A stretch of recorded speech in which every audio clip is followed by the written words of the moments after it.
እንዴት ከርማችኋል? እንዴት ሰንብታችሁልኛል? እኔ ያለሁኝ እግዚአብሔር ይመስገን ሰላም ነኝ። ዛሬ በአዲስ ቪዲዮ ተገናኝተናል። ዛሬ ይዤላችሁ የመጣሁት ቆንጆ ቁርስ ነው።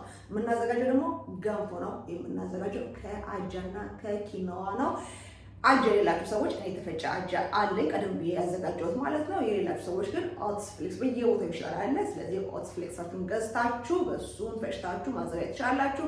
ከዛ በኋላ ደግሞ ምን ያህል ኪኖዋ የምትቀላቅሉት የሚለውን ነገር እኔ ያሳያችኋለሁ። ኪኖዋ አብራችሁ ስትቀላቅሉት ስትጨምሩበት ምን አይነት ቆንጆ የሆነ ጥሩ ይዘት ያለው ገንፎ እንደምታገኙ ልነግራችሁ አልችልም።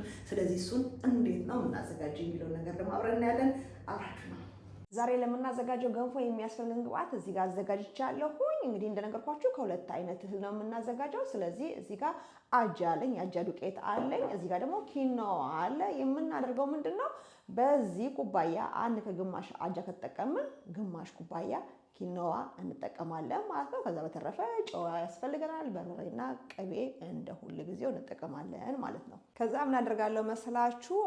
መጥበሻ ወይም የምትቆሉበትን ነገር ታስቀምጡና እሳት ላይ ከዛ በኋላ እንደዚህ አድርጋችሁ ማመስ አይደለም እንደሌላ ጊዜ ወዲያውኑ ታወጡታላችሁ። ምክንያቱም ከቆላ ነው በኋላ ላይ እየቀለጠ ምንድነው የሚጠባበቅ ወይም ደግሞ ቅጥን ያለ ገንፎ ይሆንባችኋልና እሱን ለመታደግ እንደምናደርገው መሰላችሁ እንደዚሁ በጋለው መጥበሻ እንደዚህ አድርገን እናሞቀዋለን። ይሄ እንግዲህ የምናደርገው እኔ አሁን ጠዋት ስለሆነ ፀሐይ ስለሌለ ነው እንጂ ቀደም ብላችሁ እንደውም ካዘጋጃችሁ ምንድነው ማድረግ ያለባችሁ? በፀሐይ አሁን ሰመረም ስለሆነ ፀሐይ ስላለ በፀሐይ እንዲደርቅ ማድረግ ትችላላችሁ። ወይም ደግሞ ለመፈጨት ቀለል እንዲል ነው ይሄንን ዘዴ የምንጠቀመው። ስለዚህ በፀሐይ የሚቻል እኔ ግን እንደነገርኳችሁ ጠዋት ስለሆነ እንደዚህ አድርጌ በጋለው በመጥበሻው ብቻ ሞቅ አደርገዋለሁ ማለት ነው። በፍጹም እሳት ላይ መቆየት የለበት። የሚገባው ራሱ አጃው ቀጠን ስለሚል ሲሰራ እሱን ጠንከር ለማድረግ ነው። አንድም ከቴክስቸር አንፃር የሚረዳው ማለት ነው ኪኖ።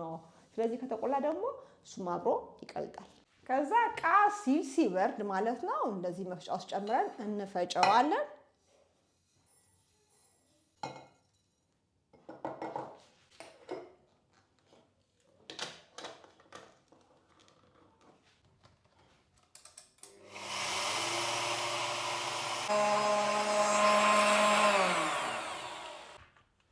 ከዛ እነፋዋለን።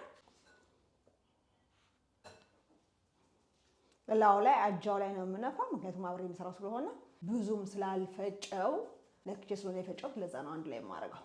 ከዛ እንዳሳየኋችሁ በእንደዚህ አይነት መልኩ ነፍተን ካዘጋጀን በኋላ ዱቄቱ ለገንፎ ማገንፊያችን እዚህ ጋር ውሃ እጥዳለሁኝ። እዚህ ጋር ደግሞ ለማብሰያ የሚሆን ውሃ ጥጃለሁ። እንደምታዩት አሁን ውሃው ፈርቷል። ብዙ ጊዜ እኔ መጀመሪያ በጥብጬ በቀዝቃዛ ነበር አይደለም የምሰራው። ግን ብዙዎች ትጠይቁኛላችሁ እንደዚህም አርጌ የምሰራና የምችልበት ማይመስላችሁም። ለዛ ደግሞ እንግዲህ ዛሬ እንሰራለን ማለት ነው። እንደዚህ ትንሽ ጨው አድርጋለሁ። በቂ ነው ብለን የምናስበውን ያክል የሁላችን የጨው መጠን ይለያያል። ስለዚህ ለዛ ነው በቂ ነው ብለን የምናስበውን ያክል እምላችሁ። አሁን እንደዚህ ዱቄቱን እንጨምራለን። እናደባልቀውና አጃውንና ኪኖዋውን የነፋነውን እናደባልቀዋለን። በተቻለ እንደዚህ ጠፍጣፍ ያስፈልጋል። ጠፍጠፍ ያለ ማማሲያ ብታገኙ የተሻለ ነው።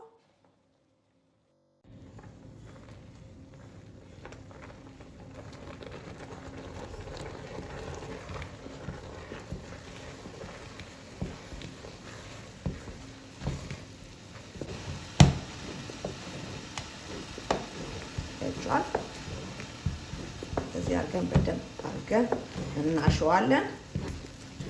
ጠፍጣፋ መሆኑ እንዴት እንደሚረጋያችሁት። ሌላው ቀርቶ እንደዚህ እጀታ ያለው ብረት ድስት ራስ ማድረጋችሁ መያዝና ለማሸት በደንብ ይረዳችኋል። እንደዚህ በደንብ ማሸታችንን ካረጋገጥን በኋላ ምንም አይነት ጓጓላ እንደሌለው ካወቅን በኋላ እንደዚህ እናደርግና ወጋ አድርገን ነው ወደ ታች እዛ ከሞቀው ውሃ እናደርግበታለን። ዙሪያውን እንደዚህ ረግረግ እናደርገዋለን።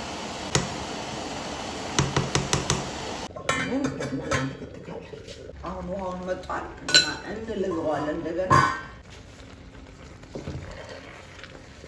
ይታያችኋል። ኪኖዋው ልክ እንደ በቆሎ ፍርክርክ የማለት ጸባይ ያለው ልክ እንደ ዘንጋዳ አይነት ቴክስቸር ያለው ነው። ኦትስ ደግሞ ወይም አጃ ደግሞ ታውቃላችሁ ይጠባበቃል አይደለ? እሱ አሁን በመሃል ይሄ ኪኖዋው ስላለው እንዴት አይነት ቆንጆ ቴክስቸር እንዳመጣ ይታያችኋል። ውፍረቱ እጃችሁ ላይ ራሱ ውሃ ይሄ የመያዝ እንደባለው ውሃ የማንሳት ጸባይ ያለው ኪኖዋ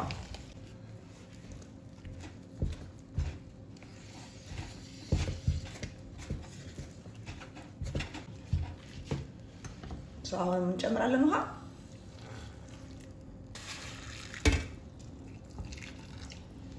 ታይቷል። ብዙ ውሃ የጨመርኩበት ግን እስከሚንተከተክና እስከሚመጥ ድረስ ጠብቀዋለሁ። ታይቷል። አሁንም መጣ ሁለተኛው ውሃ። አሁንም እልገዋለሁ። አሁን ለመላግም ምንድነው ቀለል ያለ ነው፣ ለስለስ እያለ ነው የሚሄደው። ግን ውሃ እንዴት እንደሚያንሳ አያችሁት አይደለ? ግን ነው በጣም ነው እንትን የሚለው ውሃ የሚያነሳው። አሁን የመጨረሻ አንድ እጨምራለሁ። በቂው ነው። በጣም ያንተከተኩት ግን ለማንኛውም እንቅስቃሴ እንደዚህ ትንሽ ነው የምጨምረው።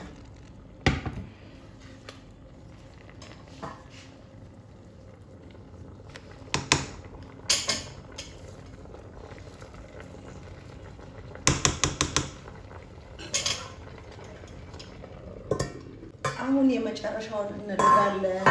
ሶስተኛው ውሃ የጨመርነውን በጣም ነው አሁን አሪፍ የሆነው።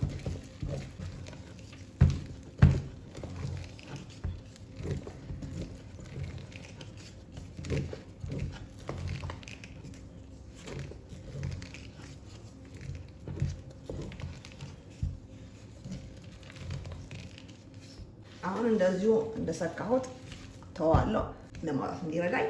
ከዛ ይታያችኋል። እዚህ ጋር ቅቤና በርበሬ አዘጋጅቻለሁ፣ ከታች አድርጌበታለሁ።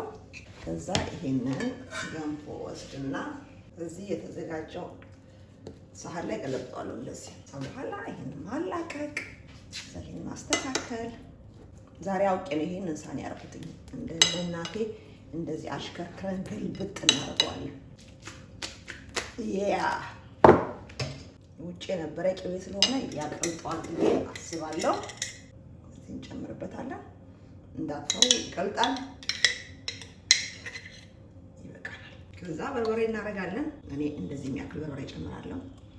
እናንተ እንደፈለጋችሁ። እኔ በርበሬ ቃጠል ሲያደርገው ደስ የሚለኝና ለዛ ነው አንዳንዴ ኦቨር ማድረገው ነገር አለ። ግን እናንተ እንደ ፍላጎታችሁ ቀንሳችሁ ያህችሁን መጥናችሁ አድርጎ ይኸውላችሁ። የኔ ቅቤ በእንደዚህ አይነት መልኩ ቀለጠ፣ አላስፈለገኝም። በምንድነው ስሙ በሌላ እቃ አቅልጦ መጨመር። እንደዚህ እናደርገዋለን። ከላይ ሲነካካው ደስ አይላችሁ? በጣም ደስ የሚለኝ እኔ የሆነ የሚያስኮመሽ ነገር ይመስለኛል። ይሄን ይመስላል ገንፏችን። አሁን ደግሞ ቀምሰን እናየዋለን። ያው ገንፎውን ያው ከቅርብ ሳያችሁ ይሄንን ይመስላል። ይዘቱን ደግሞ ላሳያችሁ።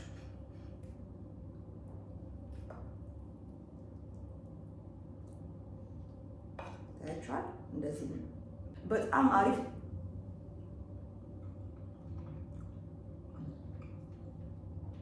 ይዘት ያለው ገንፎ ነው የወጣው። ምክንያቱም ኪኖአው እንደነገርኳችሁ ፍርፍር ማለት ጸባይ ያለው፣ አጃው ደግሞ የመጣው ጸባይ ያለውና እሱ አንድ ላይ ባላንስ ሆኗልና መጨረሻ በይዘት ደረጃ ከምላችሁ በላይ በጣም በጣም በጣም በጣም አሪፍ የሆነ ገንፎ ነው። ኪኖአው ምናልባትም ብቻውን ቢገነፋ ልክ እንደ በቆሎ ዌስት አፍሪካ እንደሚያው ወይ መወቀጥ ወይ ምናምን ይኖርበት ነበር ብዬ አስባለሁ። ምክንያቱም ከምላችሁ በላይ እንዲሻከራ የሚፈረፈር አይነት ነገር ነው።